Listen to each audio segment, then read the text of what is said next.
अस्सलाम वालेकुम जी दोस्तों।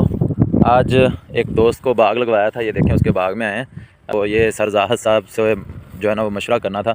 उस दोस्त ने कहा था यार जाहिद साहब से पूछ कर बताओ कि इस बाग को क्या हम जो है ना वो डालें।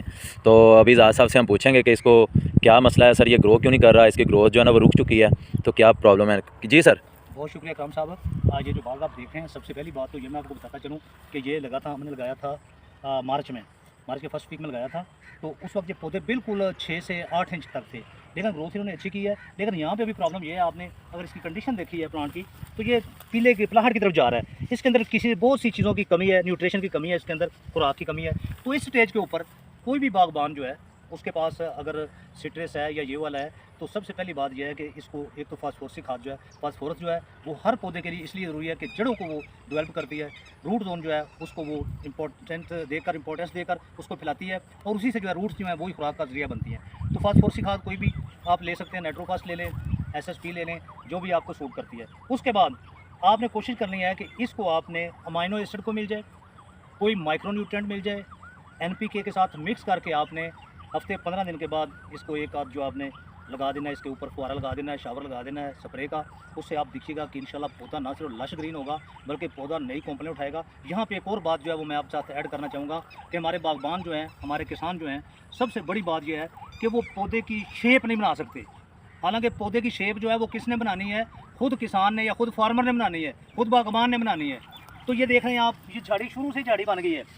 हालांकि मैंने गाइड किया था इस फार्मर को कि आपने नीचे से कम अज़ कम यहाँ से 1 फुट का स्टेम जो है वो बनाना है, नीचे से तमाम जो शाखें हैं वो रिमूव कर देनी है, ताकि आप वहाँ से हवा का गुजर हो सके, कीड़ों मकोड़ों से वो बच सके, और जो कैनोपी बननी है वो बिल्कुल साफ़ हो, और कल को आप कोई भी स्प्रे एप्लीकेशन करते हैं तो वो जो अपना रूट जोन है आपका वो बचा रहे। लेकिन अभी भी आपने क्या करना है, पौधे की कैनोपी बनाने के लिए जितना ज़्यादा पौधा आपका कैनोपी बनाएगा, जितनी ज़्यादा शाखें होंगी उतना ज़्यादा उस पर फ्रूट आएगा। तो उसके लिए क्या करेंगे, आपने टिपिंग कर देनी है। ये जो ऊपर वाली कॉम्पल है ये वाली, इसको आपने तोड़ देना अपने हाथों से, वेरी ईजी, बिल्कुल सिंपल।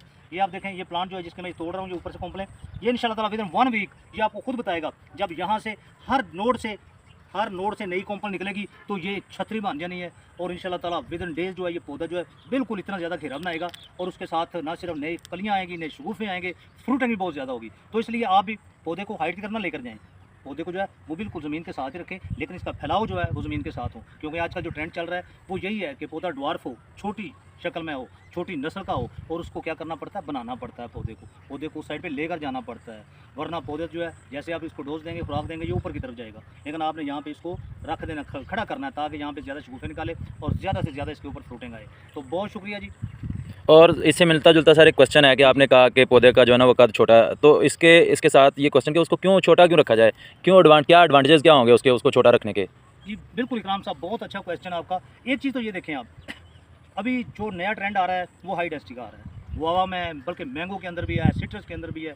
जहाँ पे हमारे नंबर ऑफ़ प्लांट्स जो थे वो 80 से लेकर 100 तक हुआ करते थे, वहीं पे ये 200 प्लस हो गए हैं। उसकी वजह क्या है कि जब आपका ये पौधा बड़ा होगा तो देन उसने क्या करना है कि सूरज की रोशनी जो है उसको भी नीचे नहीं आने देना, हवा का गुजर भी नहीं देना, और जो टहनियाँ बड़ी बड़ी हो जानी है, फैल जानी है। हमें तो नंबर ऑफ़ फ्रूट्स चाहिए, नंबर ऑफ़ ब्रांचेस चाहिए। जब आप मोटी टहनी होगी तो उस पर फ्रूट कम लगेगा, और उसको तोड़ने में भी प्रॉब्लम हाँ, पिकिंग का भी जो है फ्रूट की वो मुतासर होगी। लेबर कॉस्ट, जो छोटा पौधा होगा इसको आप इजी पिकिंग कर सकते हैं, लेबर कॉस्ट भी कम हो जाएगी, कॉस्ट कम है, और फ्रूट की क्वालिटी जो है वो इंशाल्लाह मेंटेन रहेगी, क्योंकि जब ऊपर से आप फ्रूट उतारते हैं जो नीचे गिरता है, स्प्रे करना भी आसान होती है, बहुत सारा बहुत से इसके फायदे आते हैं। तो इसलिए कोशिश आपने ये हवा का गुजर भी, पौधे गिरने से भी बच सकते हैं, हवा का प्रेशर बर्दाश्त कर लेते हैं। बिल्कुल वो भी आपने करना है। तो कोशिश करना है कि आपका प्लांट जो है वो ज़्यादा बुशी हो, ठीक है, कैनोपी उसकी अच्छी हो, और ज़्यादा वो फ्रूटिंग की तरफ माइल हो। जी, तो व्यूअर्स इंशाल्लाह ये सर जाहिद जो हैं वो जो माहिर प्लांटेशन हैं, इनसे हम मुफीद मशवरे और मालूमात आपको पहुंचाते रहेंगे।